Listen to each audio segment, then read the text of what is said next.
Breaking news, guys. Onitsha main market chairman Chijioke Akpalugo resigns.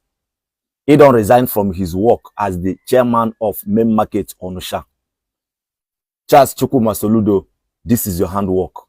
You see what you have caused. Now, because you don't know, Onitsha main market chairman resigned immediately after they failed to reach an agreement with the governor of Anambra State, Charles Chukwuma Soludo. Charles Chukwuma Soludo told them, you are the leader of main market. You must order your people to come to market on Mondays. And the chairman said, allegedly, that Your Excellency, please leave Monday alone for sit at home. This is the day that these people dedicated to show support for Mazi Nnamdi Kanu, who is suffering in detention because he wanted a better life for us. Now, out of all these things, pressure that he must do, and instead of this main market chairman, who is the person of Chijioke Akpalugo, to lose his life unknowingly to an unknown person, the guy decided to take a bow and resign from his office as main market chairman. Now, do you think this is a right step or a wrong step for Chijioke Akpalugo? To me, it's a right decision. Yes, he made a right decision. Remember when Ochanja market chairman was assassinated by unknown gunmen? His own case was allegedly, as I heard that time, the rumors say that he was instructing Ochanja market traders to make sure they come to market on Mondays, else they're going to be problem. I think that was the regime of Obiano or something. Then all of a sudden, they assassinated him. Shabi that one now don't go. In chapter close, he don't lose. Obiano is still alive, healthy, living his life, all in children abroad, in family don't lose. And this is what this guy saw and say, the fear of unknown is the beginning of wisdom and long life. The guy decided to take a bow and leave that pressure.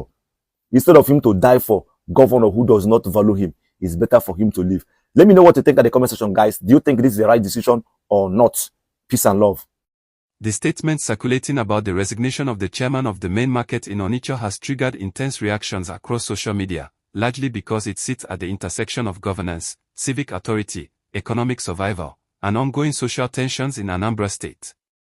When such claims emerge under the label of breaking news, it becomes especially important to slow down the conversation, separate verified facts from interpretations, and examine the broader context with a clear and steady lens. Emotional language can spread rapidly, but sustainable understanding requires careful analysis, especially in an environment where words themselves can escalate fear, mistrust, or unintended consequences. This discussion is not about assigning blame or endorsing any narrative, but about understanding what such a resignation may represent within a complex social and political ecosystem. At the center of the statement is the reported resignation of Chijioke Akpalugo as chairman of the main market in Onitsha, allegedly following pressure connected to disagreements with the state government regarding market activity on Mondays. Markets in southeastern Nigeria are not merely commercial spaces, they are social institutions that support thousands of families directly and indirectly. Any disruption to their operation, whether through policy enforcement, protests, or security concerns, has ripple effects that go far beyond the traders themselves. When a market leader steps down under perceived pressure, it raises questions not only about personal safety and administrative autonomy, but also about how authority is negotiated between grassroots institutions and formal government structures. The allegation that discussions took place between the market leadership and the governor of Anambra State regarding Monday market activity introduces a sensitive subject that has been widely debated in recent years. Sit-at-home observances, regardless of how individuals interpret them politically or emotionally, have had measurable economic and social impacts. Some see them as symbolic expressions of solidarity, others experience them as constraints that limit livelihood and access to essential services. From an analytical standpoint, it is important to recognize that market leaders are often placed in an extremely difficult position, balancing compliance with government directives on one side and the expectations, fears, and convictions of traders on the other. This is not a binary choice, it is a constant negotiation under pressure. When the statement claims that the chairman allegedly requested that Mondays be left untouched because they had become a day of symbolic observance, it reflects a broader reality in which informal practices can become deeply embedded in community routines. Whether one agrees with such observances or not, their existence creates real governance challenges. Governments are tasked with maintaining economic stability and public order, while community leaders must prioritize the safety and cohesion of their members. When these priorities clash, the outcome is rarely clean or simple. Resignations, policy reversals, or prolonged standoffs often emerge not because one side is entirely right or wrong, but because the system lacks effective conflict resolution mechanisms that protect individuals caught in the middle. The statement further introduces fear as a decisive factor, referencing past incidents in which market leaders were reportedly harmed after attempting to enforce controversial directives. It is essential to approach such references carefully. Repeating unverified claims or emotionally charged comparisons can amplify anxiety and deepen divisions. However, it would also be unrealistic to ignore the psychological impact that historical violence, rumors, or unresolved cases can have on present decision-making. Risk perception, even when based on incomplete information, plays a powerful role in human behavior. In leadership studies, this is often described as anticipatory withdrawal, where an individual steps aside not because an event has occurred, but because the perceived cost of staying outweighs the benefits. From a purely rational perspective, resignation can be interpreted as a risk mitigation strategy. In environments where institutional protection feels weak or uncertain, individuals may prioritize personal safety and family welfare over positional authority. This does not automatically imply guilt, cowardice, or betrayal. It reflects a calculation shaped by lived experience. The statement frames this decision as wisdom, drawing on the idea that avoiding danger is preferable to symbolic sacrifice. That framing resonates with many viewers because it speaks to a universal instinct for self-preservation, especially in contexts where accountability mechanisms are perceived as inconsistent. However, a critical analysis must also consider the implications of such resignations for institutional continuity. When leadership roles become associated with excessive personal risk, qualified individuals may become reluctant to serve. This creates a vacuum that can weaken market associations and reduce their ability to negotiate effectively with government authorities. Over time, this erosion of intermediary leadership can polarize interactions, making conflicts more direct and less manageable. In economic governance theory, intermediaries like market unions play a stabilizing role by translating policy into practice while feeding community concerns back into formal systems. When that bridge collapses, misunderstandings multiply.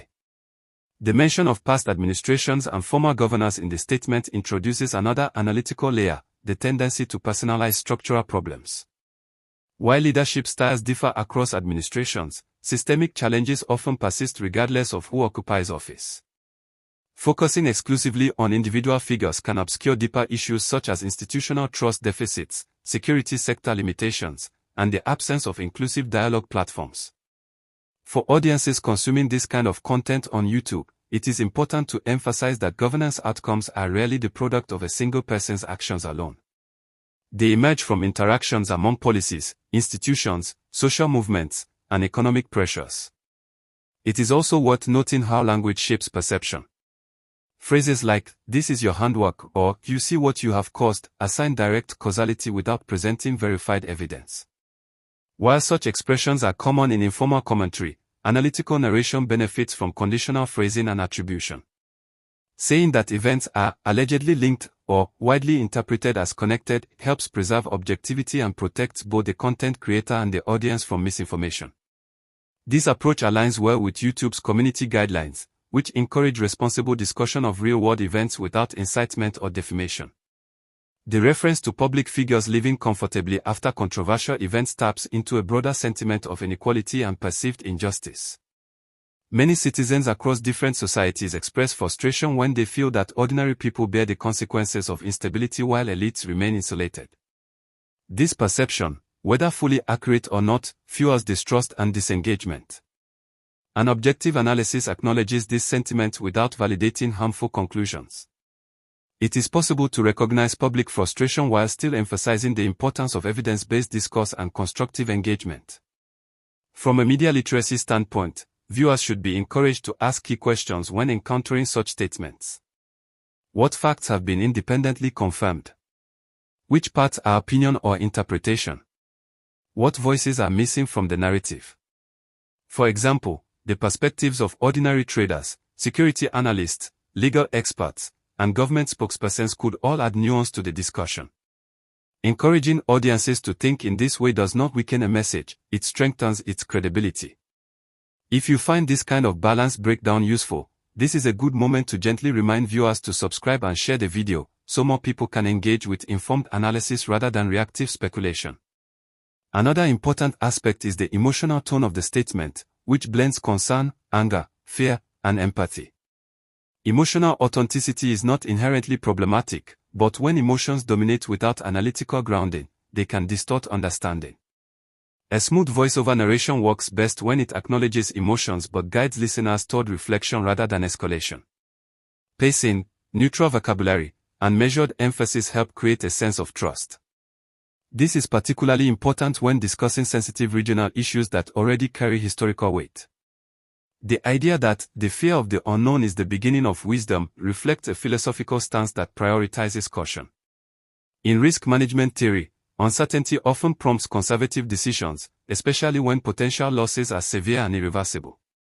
Yet excessive fear can also paralyze institutions and prevent reform. The challenge lies in distinguishing between prudent caution and systemic retreat. An effective analysis explores both sides, allowing viewers to form their own conclusions rather than pushing them toward a predetermined judgment. At this point, it is useful to pause and reflect on the broader economic consequences of prolonged market disruptions. Informal markets like Onitsha main market are critical nodes in regional supply chains. They affect food distribution, manufacturing inputs, transportation services, and household income. Any instability within such hubs can contribute to price volatility and reduce consumer confidence.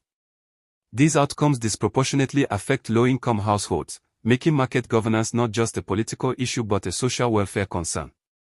The resignation of a market chairman, therefore, should not be viewed in isolation. It is a signal event that reflects underlying tensions between order and expression, authority and autonomy, safety and responsibility. Whether one views the decision as right or wrong depends largely on which values are prioritized. An objective analysis does not resolve this tension but makes it visible. By doing so, it creates space for dialogue rather than division. If you're watching this and have thoughts grounded in personal experience or professional insight, dropping a respectful comment can add depth to the conversation and help others see the issue from multiple angles. As we continue examining this topic, it becomes clear that sustainable solutions require more than individual decisions. They require frameworks that protect community leaders, clarify lines of authority, and provide nonviolent channels for negotiation. Without this, similar situations are likely to recur, regardless of who holds office. Understanding this pattern is crucial for anyone interested in the long-term stability of local economies and civic institutions.